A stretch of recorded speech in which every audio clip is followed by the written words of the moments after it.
Hi friends, இன்றைக்கி நம்ம என்ன பார்க்க போகிறோன்னா சிம்பிளான டேஸ்டியான நைட் டின்னர் தான் பார்க்க போகிறோம். வாங்க பார்க்கலாம். இட்லி பாருங்கள், இட்லி ஊற்றி வைக்க போகிறோம். இட்லி ஊற்றி வச்சுட்டு சிம்பிளான சட்னி தான் செய்ய போகிறோம். இந்த சட்னி ரெசிபி ஏற்கனவே நம்ம சேனலில் இருக்கும், பார்க்காதீங்க, இப்பயும் போடுறோம், பார்த்துக்கோங்க. தேங்காய் ஒரு 1/4 மூடி, உப்பு தேவையான அளவு, பொட்டுக்கடலை வந்து ஒரு 4 ஸ்பூனு, இப்போ சின்ன ஸ்பூனில் 4 ஸ்பூனு, காரத்துக்கு ஏற்ற வரமிளகா. இந்த வரமிளகா ரொம்ப காரமாக இருக்கிறதுனால நான் 2 மட்டும் சேர்த்துக்கிட்டேன். இஞ்சி ஒரு துண்டு, பூண்டு 3, சீரகம் நல்லா பேஸ்ட்டாக அரைச்சிட்டு வந்துட்டு தாளிப்பு கொடுத்துடலாம். பாருங்க, தாளிப்புக்கு எண்ணெய் விட்டு கடுகு, உளுத்தம்பருப்பு, கடலப்பருப்பு சேர்த்தி, கருவேப்பிலை, அப்புறம் வந்து பெருங்காயம் சேர்த்து தாளிப்பு கொடுத்தாச்சு. தாளித்ததுக்கப்புறம் இட்லி எப்படி வந்திருக்குன்னு பார்க்கலாம் வாங்க.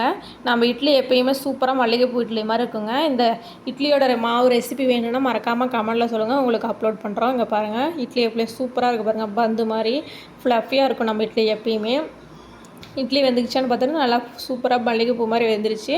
இப்போ வந்து எங்கள் வீட்டில் வந்து பால் வாங்கிட்டு வந்தாங்க, சொசைட்டிலேருந்து பால் வாங்கிட்டு வந்தாங்க தயிர் போட. அதனால் இதே அடுப்புலேயே வந்து காய வச்சிடலாம் தயிர் போடுறதுக்கு. பாருங்கள் எப்படி அன்எக்ஸ்பெக்டடாக வந்து எங்கள் வீட்டில் வந்து அவங்க வர வழியில் அவங்க ஃப்ரெண்டு வந்து காலிஃப்ளவர் சில்லி கடை வச்சுருக்காங்களாம். அவங்க வந்து ஃப்ரீயாக கொடுத்தாங்களாம். 100 கிராம் இருக்கும் பாருங்கள், ஃப்ரீயாகவே கொடுத்துருக்குறாங்க. நல்லா டேஸ்டியாக தான் இருந்துச்சு.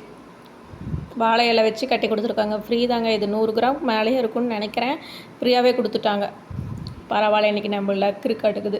இங்கே பாருங்கள், பால் அடுப்பில் வச்சுருந்தோம், அப்புறம் நல்லா காஞ்சிருச்சு. இப்போ ஆஃப் பண்ணிவிட்டு ஆற வச்சு நம்ம வந்து உர ஊற்றிக்கலாம். இப்போ பாருங்கள், இட்லி எப்படி இருக்குன்னு வாங்க காமிக்கிறேன் பாருங்கள்.